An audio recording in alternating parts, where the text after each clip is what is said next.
আসসালামু আলাইকুম সম্মানিত ভিউয়ার্স, আজকে একটা জিনিস দেখাবো আপনাদের। খুশির সংবাদ।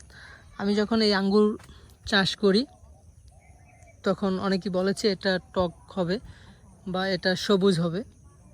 তো সেই বিষয়টা আজকে ক্লিয়ার করব আসলে, যে কিছু করলে ফলন পাওয়া যায় সেটা হচ্ছে এই যে দেখুন, আমার সাথে অনেকে বাদিও ধরেছে আসলে, যে এটা সবুজ হবে, এটা লাল হবে না, আর চুকা হবে।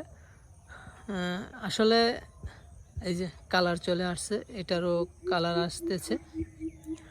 তার পাশে হলো আবার এই যে একটার কালার আসতেছে, এটারও কালার আসতেছে হালকা।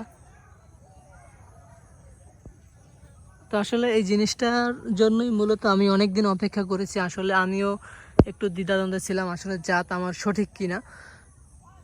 অনেকে আমার সাথে অনেকভাবেই আসলে কথা বলে যে এটা টক হবে, সবুজ হবে, আসলে লাল হবে না, মিষ্টি তো দূরের কথা। আসলে বিভিন্ন কথা বলছে। আসলে এই জিনিসটা দেখার খুব একটা শখ ছিল আসলে।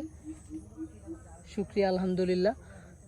দেখেও খুব ভালো লাগতেছে আসলে যে আমার জাতটা সঠিক। তো আসলে কিছু করলে ফলন পাওয়া যায়, এটাই তার প্রমাণ।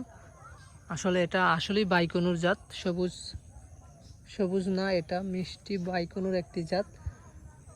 আপনারা চাইলে এগুলা চাষ করতে পারেন আপনার বাসা বাড়িতে। দুই একটা গাছ যদি লাগাতে চান, আপনার এই বাইকনুর জাতের ঘাসটা লাগাতে পারেন। এটা মাশাআল্লাহ খুব ভালো ফলন হয়ে থাকে। আলহামদুলিল্লাহ, এখানেও মাশাআল্লাহ খুব ভালো ফলন হয়েছে।